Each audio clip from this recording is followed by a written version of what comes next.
138வது பிறந்த நாளை கொண்டாடும் பாலம் ஒன்று இன்றும் கம்பீரம் குறையாமல் காட்சியளிக்கிறது.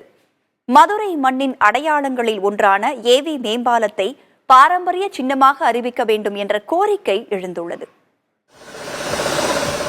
மதுரையின் வடகரையையும் தென்கரையையும் இணைக்கும் முக்கிய இணைப்பு பாலங்களில் ஒன்றாக ஆல்பர்ட் விக்டர் பாலம் எனும் ஏவி மேம்பாலம் உள்ளது.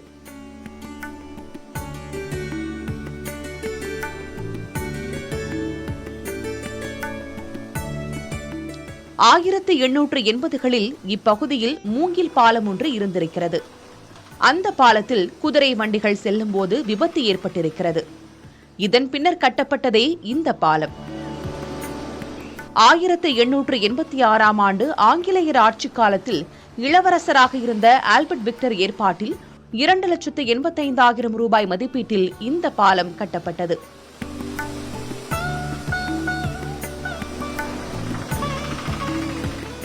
ஆயிரத்து 886ஆம் ஆண்டு டிசம்பர் 8ஆம் தேதி அடிக்கல் நாட்டப்பட்டு கருங்கற்கள் கொண்டு இந்த பாலம் கட்டப்பட்டது. மதுரை நெல்பேட்டைக்கும் கோரிப்பாளையத்திற்கும் இடையே உள்ள இந்த மேம்பாலம் 137 வருடங்களுக்கு பிறகும் தன்னுடைய பலத்தை இழக்காமல் அதே உறுதியுடன் மதுரையின் தற்போதைய போக்குவரத்து பயன்பாட்டுக்கு தற்போதும் பெரும் உதவியாக இருந்து வருகிறது.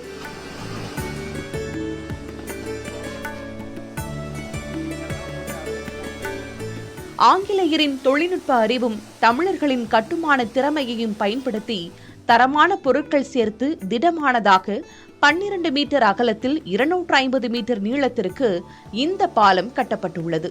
வைகை ஆற்றில் தண்ணீர் அதிகரித்தாலும் தங்கு தடையின்றி வெள்ளம் செல்ல 16 தூண்களில் ஆர்ச் வடிவில் வடிவமைக்கப்பட்ட இப்பாலம் இன்றும் கம்பீரமாக உறுதியோடு பயனளித்து வருகிறது.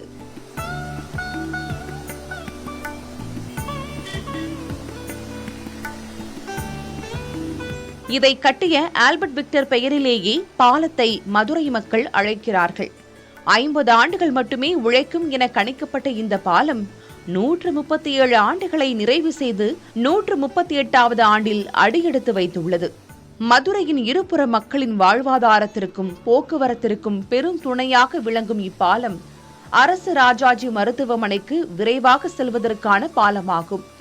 பல உயிர்களை காப்பாற்றிய பாலம் என்பதோடு பலமுறை வைகையில் வெள்ளம் பெருக்கெடுத்த போதும் நிலைத்து நின்ற பாலம் என்ற பெருமையோடு சொல்கிறார்கள். வாழ்வாதாரத்துக்கு இணைக்கக்கூடிய இந்த பாலம், தென்கரையும் வடகரையும் இணைக்கக்கூடிய இந்த பாலம். நான் பிறந்து வளர்ந்தது மதுரை தான், இதே பகுதியில் தான் இருக்கேன்.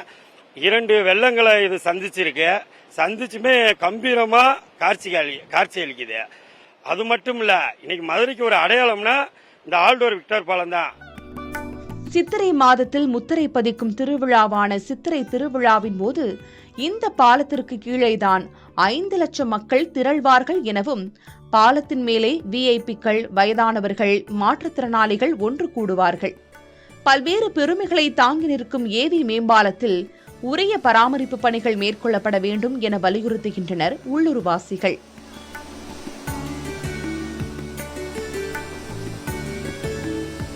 50 ஆண்டு காலம் இந்த பாலத்திற்காக உறுதி கொடுத்தாங்க. 50 ஆண்டு காலம் இந்த பாலம் உழைக்கும் அப்படின்னு உறுதி கொடுத்திருந்தாங்க. ஆனா இந்த பாலம் அதையும் தாண்டி 100 வருடத்தையும் தாண்டி 138வது வருடத்தை தொடங்குகிறது சொன்னா இந்த பாலத்தினுடைய நம்ம தமிழருடைய ஒரு மிகப்பெரிய கட்டடக்கலைக்கும் போக்குவரத்து பாலத்துக்கும் ஒரு மிகப்பெரிய ஒரு உதாரணமாக திகழ்கிறது இந்த பாலம். ஆனால் இந்த பாலத்தை நினைவு சின்னமா யுனெஸ்கோ நினைவு சின்னமா அறிவிக்கணும்னு கோரிக்கை வைக்கிறோம். ஆங்கிலேயர் ஆட்சி குறித்து எதிர்ப்பும் விமர்சனங்களும் அதிக அளவில் இருந்தாலும் அவர்களது கட்டுமானங்கள் பல இன்னும் கம்பீரமாக நிற்கின்றன என்பதே உண்மை. அதற்கான சாட்சிகளில் ஒன்றுதான் இந்த ஏவி மேம்பாலம்.